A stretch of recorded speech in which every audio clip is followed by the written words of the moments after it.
আচ্ছা, আসসালামু আলাইকুম সবাইকে। আমরা চলে এসেছি আমাদের জাবেদার অধ্যায়ের দ্বিতীয় ক্লাস। আজকে আমরা গত ক্লাসে দেখছিলাম যে জাবেদার ধারণা, তারপর জাবেদার গুরুত্ব, তারপর বিভিন্ন বিবেচ্য বিষয়সমূহ জাবেদার ক্ষেত্রে, তারপর দেখছিলাম এইগুলি দেখছিলাম। এরপরে আমরা এখান থেকে শুরু করবো বলছিলাম আমাদের নেক্সট ক্লাস এই থেকে। এখান থেকে শুরু হবে। আচ্ছা, ফার্স্টে আসি। বলতেছে কি, ব্যবসায়িক প্রতিষ্ঠান মালিকের নিকট হতে যে কোনো সুবিধা গ্রহণ করলে মূলধন হিসাব ক্রেডিট এবং মালিককে সুবিধা প্রদান করলে উত্তোলন হিসাব ডেবিট হবে। আবার বলি, দেখো, ব্যবসায়িক প্রতিষ্ঠান মালিকের নিকট হতে যে কোনো সুবিধা গ্রহণ করলে, ঠিক আছে, মূলধন হিসাব ক্রেডিট হবে। ব্যবসা প্রতিষ্ঠান মালিকের নিকট হতে সুবিধা গ্রহণ করলে মূলধন ক্রেডিট হবে এবং মালিককে সুবিধা প্রদান করলে উত্তোলন হবে। যেমন ধরো, কর্মচারীদের বেতন মালিক ব্যক্তিগতভাবে পরিশোধ করলেন। কি বলছে? কর্মচারীদের বেতন মালিক ব্যক্তিগতভাবে মানে নিজের পকেট থেকে পরিশোধ করছে। এর মাধ্যমে আমরা বুঝতে পারি হচ্ছে মালিক নিজের পকেট থেকে দিছে, তার মানে কি ব্যবসায়ী পকেট থেকে যায় নাই। তাইলে ব্যবসায়ী কি সুবিধা পাইছে না? কার থেকে? মালিকের পক্ষ থেকে সুবিধা পাইছে। সুবিধা পাওয়ার পরে এখানে আমরা যাবে দেওয়া হবে।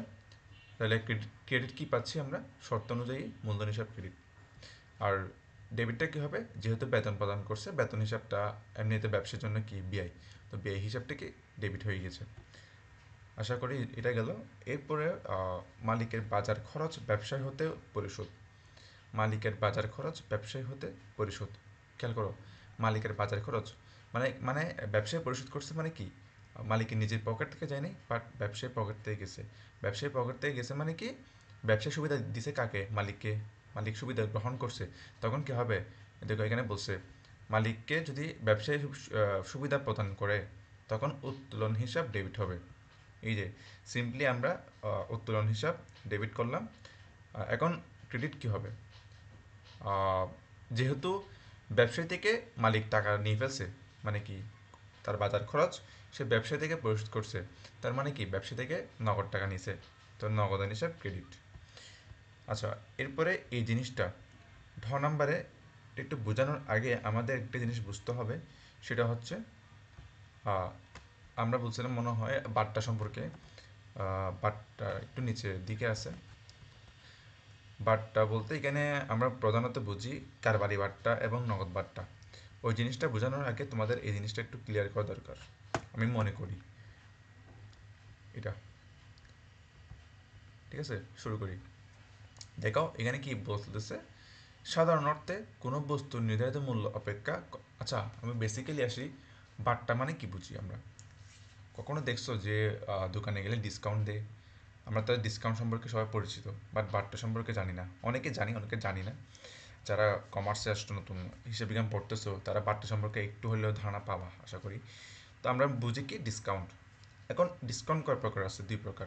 একটা হচ্ছে তোমার ক্যাশ ডিসকাউন্ট, আর একটা হচ্ছে কি তোমার রিটেল ডিসকাউন্ট। রিটেল বা মূলত বিজনেস ডিসকাউন্ট বলা যায়, বা রিটেল। রিটেল মানে কি বুঝায়? আমরা ক্রয় বিক্রয় বুঝি। তাহলে একটা হচ্ছে বাট্টা, একটা হচ্ছে কারবারি বাট্টা, আর একটা হচ্ছে কি নগদ বাট্টা। ঠিক আছে? কারবারি বাট্টা হচ্ছে কি ক্রয় বাট্টা ও বিক্রয় বাট্টার ক্ষেত্রে যে বাট্টাগুলো বা ডিসকাউন্ট দেওয়া হয়, সেগুলো হচ্ছে কারবারি বাট্টা অন্তর্ভুক্ত। আর নগদ বাট্টার অন্তর্ভুক্ত কোনগুলো? তোমার প্রদত্ত বাট্টা এবং প্রাপ্ত বাট্টা।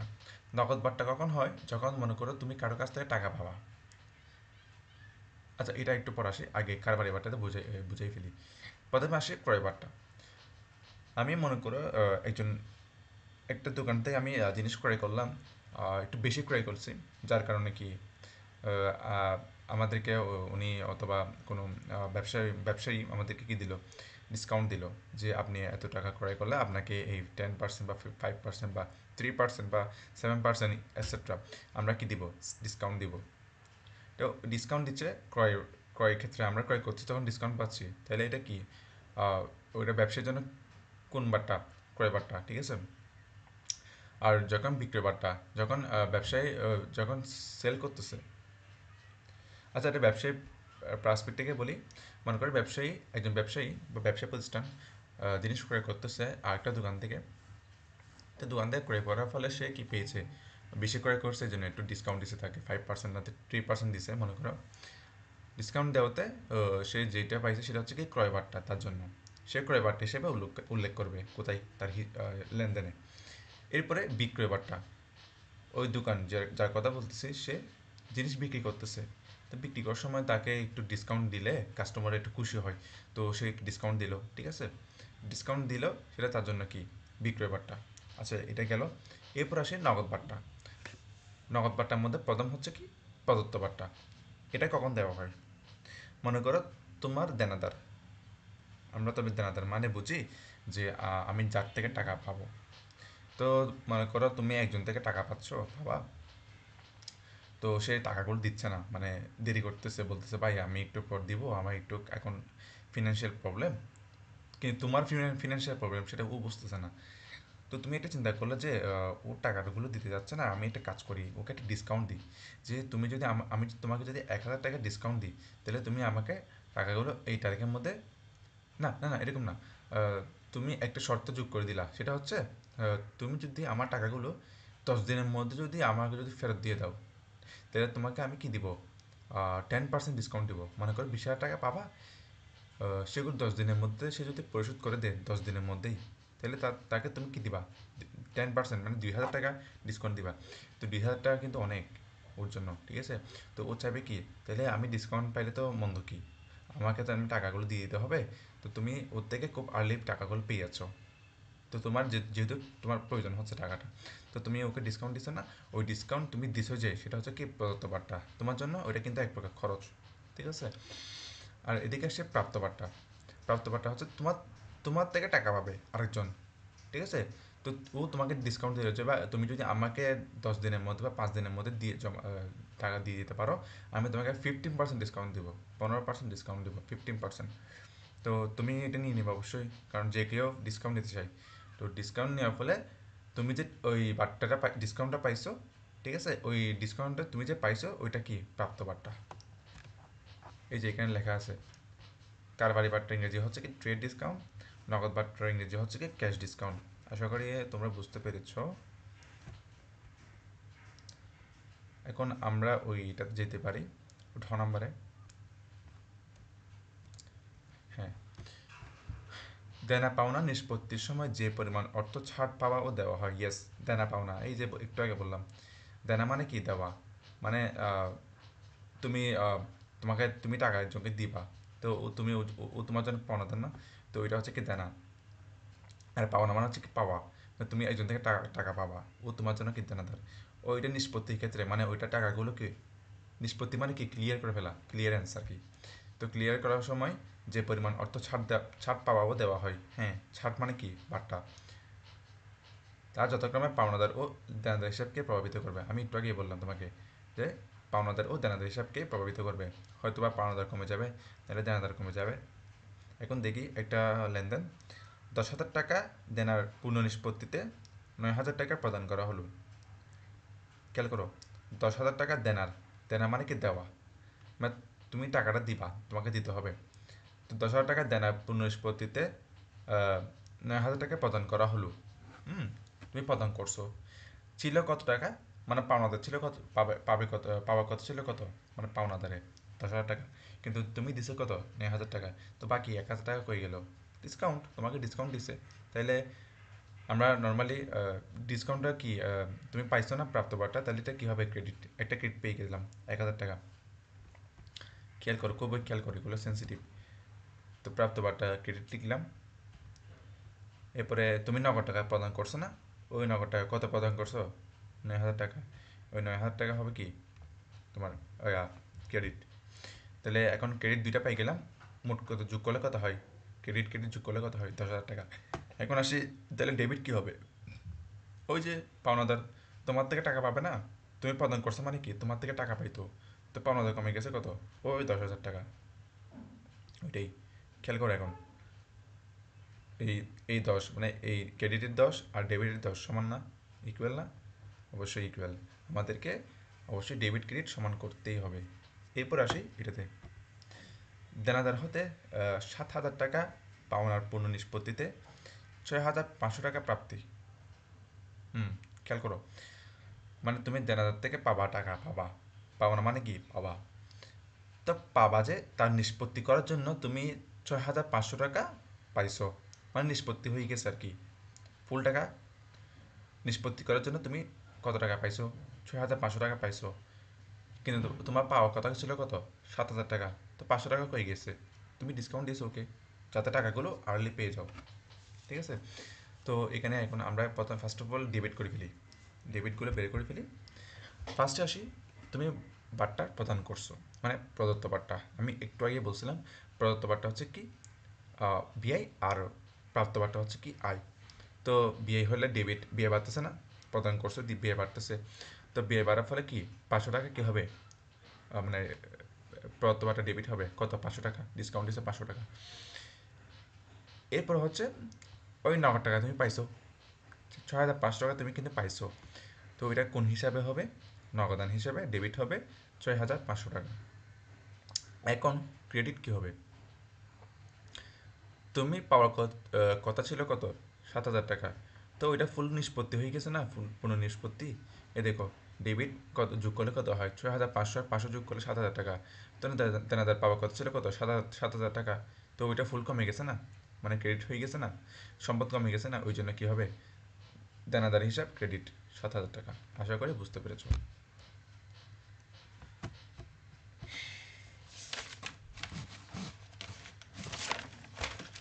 আচ্ছা, আমরা যদি এটা বুঝে থাকি, আমরা চাইলে এখন একটা উদাহরণ করতে পারি। সেটা হচ্ছে এই উদাহরণটা।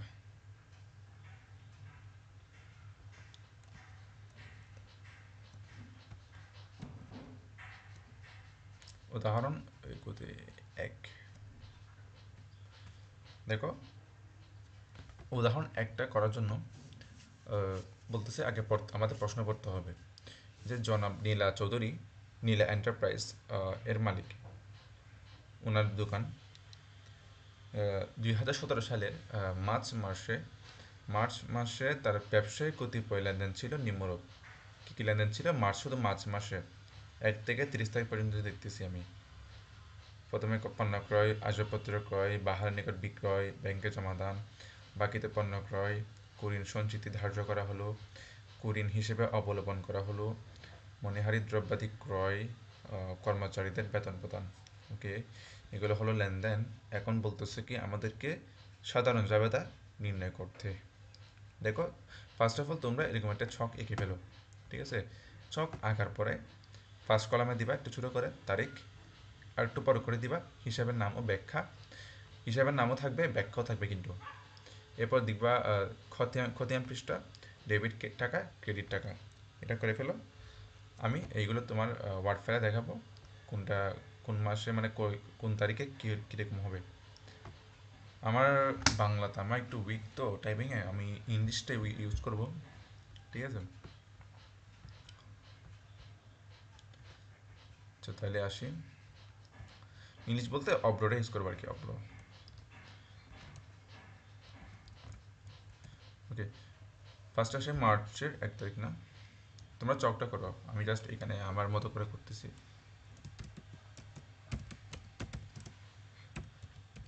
মার্চ 1 তারিখ।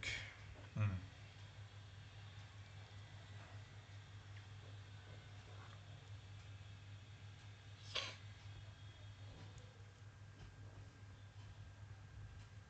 দেখো, মার্চ 1 তারিখে বলছে পণ্য ক্রয় করছে না? আমরা কি জানি পণ্য ক্রয়ের ক্ষেত্রে পণ্য নামে কোনো হিসাব আসবে না, তাহলে কোন হিসাব আসবে? পণ্য ক্রয় করছো মানে কি, পণ্য তোমার জন্য ব্যয়। তুমি ক্রয় করছো, ক্রয়, তাহলে ব্যয় বাড়লে কি হয়? ডেবিট না? তাহলে ক্রয় হিসাব ডেবিট লিখে ফেলি। ক্রয় হিসাব,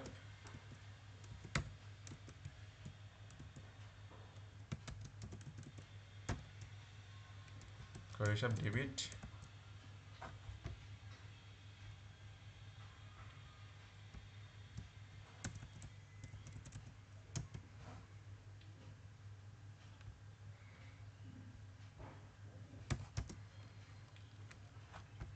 তাহলে ক্রেডিট কি হবে?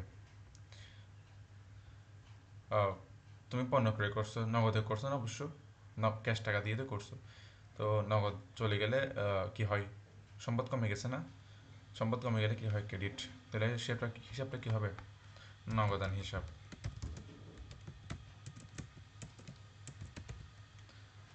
সমান ক্রেডিট। এরপর অ্যামাউন্ট কত 9,000 না, এটা তোমরা লিখে দিবা,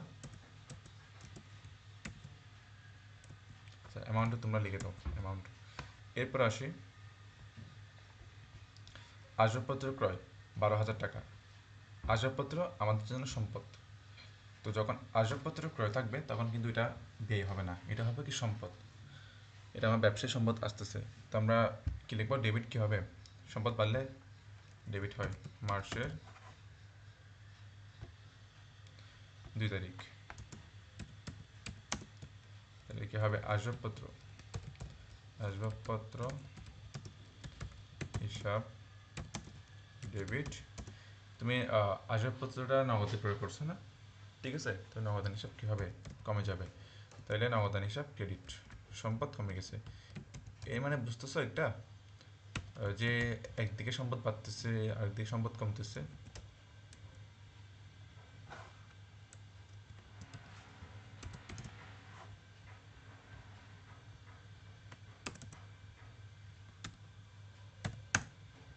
ঠিক আছে, আচ্ছা ভালো কথা, ব্যাখ্যাটা কি কি দিবা প্রশ্ন থাকতে পারে, ব্যাখ্যাটা দিয়ে দিবা হচ্ছে কি জানো, পণ্য ক্রয়ের ক্ষেত্রে লিখবা পণ্য ক্রয় করা হলো এতটুকুই, আসবাবপত্র ক্রয় করা হলো এতটুকু, বাহারের নিকট বিক্রয় করা হলো 3 মার্চ 3 তারিখ, এরকম লিখবা। তো বাহারের নিকট বিক্রি করছে, খেয়াল করো এটা কি নগদ করছে নাকি বাকিতে করছে, অবভিয়াসলি বাকিতে করছে, কারণ এখানে দোকানের নাম বা মালিক ক্রেতার নাম লেখা আছে, যার কাছে বিক্রি করছে, তো ক্রেতার নাম লেখা আছে, এখানে কোনো নগদ চেক উল্লেখ আছে ব্যাংক উল্লেখ আছে নেই, তার মানে এটা অবভিয়াসলি কিসে হয়েছে ধারে বা বাকিতে হয়েছে। তো বাকিতে বিক্রি করছে, তার মানে কি তুমি টাকা পাবা, তো টাকা পাবা যে ওর নাম কি দেনাদার হিসাব, তাহলে দেনাদার হিসাব বাড়তেছে না, বাড়লে কি হয় মার্চ 3 তারিখ, দেনাদার বাড়লে কি হয় ডেবিট, লিখবো দেনাদার হিসাব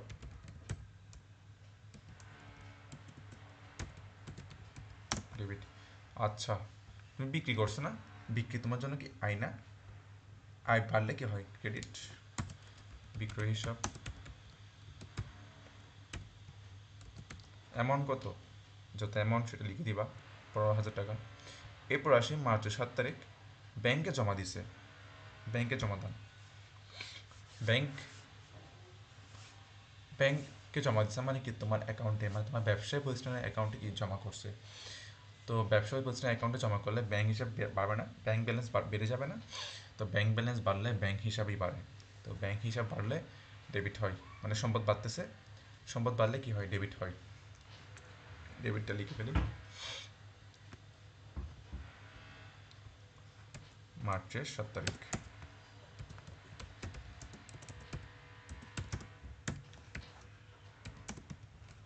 ফার্স্ট হবে ব্যাংক হিসাব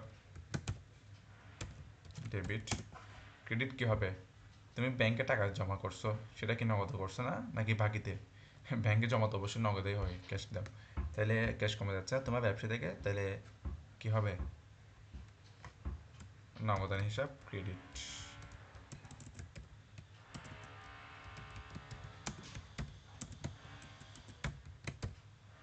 ঠিক আছে, অ্যামাউন্টটা লিখে দিবা তোমরা কত অ্যামাউন্ট। এরপর আসে মার্চের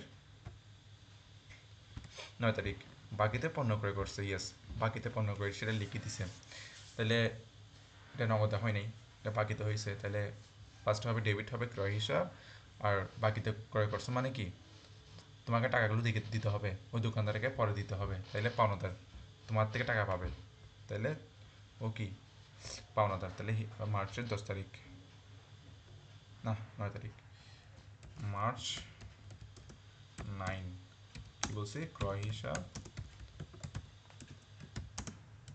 ডেবিট, আর হচ্ছে পাওনাদার তোমার থেকে টাকা পাবে, তো পাওনাদার হিসাব সমান ক্রেডিট। ঠিক আছে, অ্যামাউন্ট কত সেটা লিখে দিবা। এরপর আসি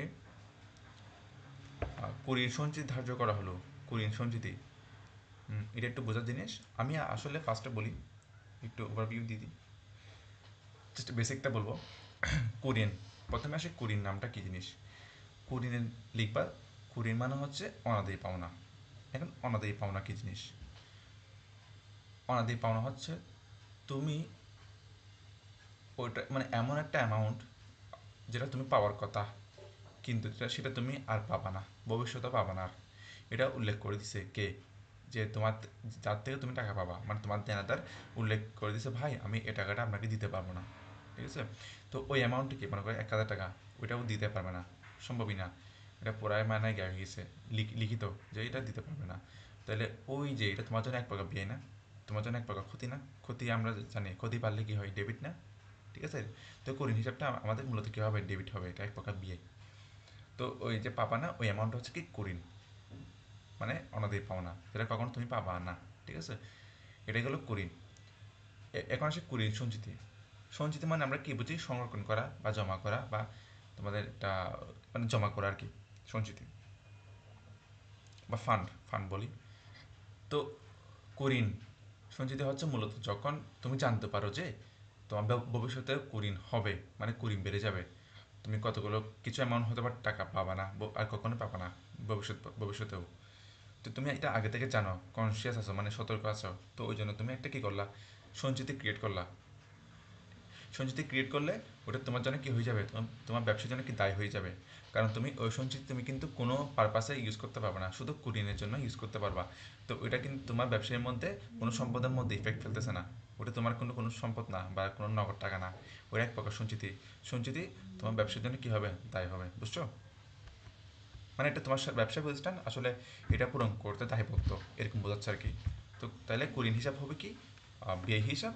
আর কুরিন সঞ্চিতি হিসাব হবে কি, তোমার দায় হিসাব। এটা জাস্ট মনে রাখো। এখন আসি, কুরিন সঞ্চিতি ধার্য করলো, কুরিন সঞ্চিতি ধার্য করলো, আচ্ছা সঞ্চিতি ধার্য করলো, কিন্তু কিসের উপর করলো? অবশ্যই কুরিনের উপর করছে। তো কুরিন হিসাব কী হবে? আমি একটু আগে বলছিলাম কুরিন আমাদের জন্য কি ক্ষতি না? ক্ষতি হলে কি হবে, ডেবিট না? তো লিখে ফেলি, মার্চের কয় তারিখ, 12 তারিখ, মার্চ 12 হচ্ছে কুরিন, কুরিন হিসাব, জাস্ট কুরিন হিসাব ডেবিট। এখন ক্রেডিট কি হবে? এটা বলে দেওয়া আছে যে সঞ্চিতি ধার্য করছে, মানে সঞ্চিতি ক্রিয়েট করছে।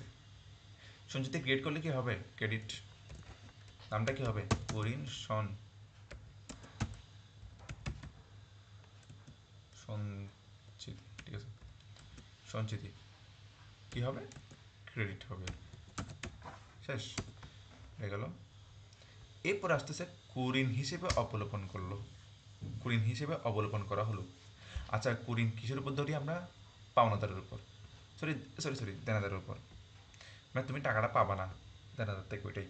তো ওইটা জাস্ট ধর মানে অবলোকন করছে, মানে কি বাদ দিয়ে দিয়েছে আর কি দেনাদার থেকে। দেনাদার থেকে বাদ দিলে কী হবে, দেনাদার কমে যাবে না? দেনাদার কমে গেলে কী হবে, ক্রেডিট। তাহলে আমরা একটা ক্রেডিট পেয়ে যাচ্ছি। ক্রেডিট কী পাচ্ছি, তোমার দেনাদার। তাহলে ডেবিট কী হবে, কুরিন। কুরিন তোমার জন্য ক্ষতি না, ক্ষতি বাড়ছে না? তুমি কমাই দিচ্ছ মানে কি, তোমার অবশ্যই ক্ষতিটা বাড়ছে, তুমি টাকাটা পাবা না আর। তো এটা তোমার জন্য কী হবে, ডেবিট। ক্ষতি বাড়লে ডেবিট হয়, তাহলে যাবে হবে কি, কুরিন হিসাব ডেবিট, দেনাদার হিসাব ক্রেডিট। মার্চের কয় তারিখ, 15 তারিখ। কি বলছি, কুরিন হিসাব হিসাব ডেবিট, আর ক্রেডিট হবে দেনাদার হিসাব, দেনাদার হিসাব ক্রেডিট। ঠিক গেল। এরপর আসি মার্চের 18 তারিখ, বলতেছে কি, মণিহারি দ্রব্যাদি ক্রয়। আমি আগে বলছিলাম মণিহারি তোমার জন্য সম্পদ, মানে সাপ্লাইজ, এটাকে ইংলিশে বলে সাপ্লাইজ। তো মণিহারি সম্পদ বাড়লে কি হবে, ডেবিট। আর নামটা কি হবে, মার্চের 18 তারিখ, মণিহারি হিসাব, মার্চ 18 হচ্ছে মণিহারি হিসাব ডেবিট, কেটে গেল। এরপর আসতেছে ক্রেডিট কি হবে, ওই যে তুমি ক্রয় করছো, নগদে ক্রয় করছো, নগদান হিসাব ক্রেডিট হবে, নগদান হিসাব ক্রেডিট শেষ। এরপরে আসি লাস্ট মার্চের 30 তারিখ, বলতেছে কর্মচারীদের বেতন প্রদান করছে 7,000 টাকা। মার্চের 30 বেতন প্রদান করলে ডেবিট, ডেবিট না মানে বিআই না এক প্রকার, বিয়ে বাড়লে কি হবে ক্রেডিট, সরি ডেবিট। তাহলে বেতন হিসাব ডেবিট। আর তুমি বেতনটা নগদে করছো না, নগদে দিছো মানে নগদে প্রদান করছো, তাইলে নগদান হিসাব ক্রেডিট শেষ। এটাই। তাইলে আপাতত আমরা বুঝতে পারলাম যে আমাদের এটা মানে এই উদাহরণ 1।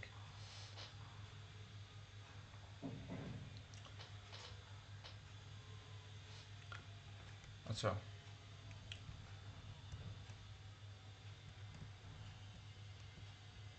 আচ্ছা এই ক্লাসটা এতটুকু রাখি।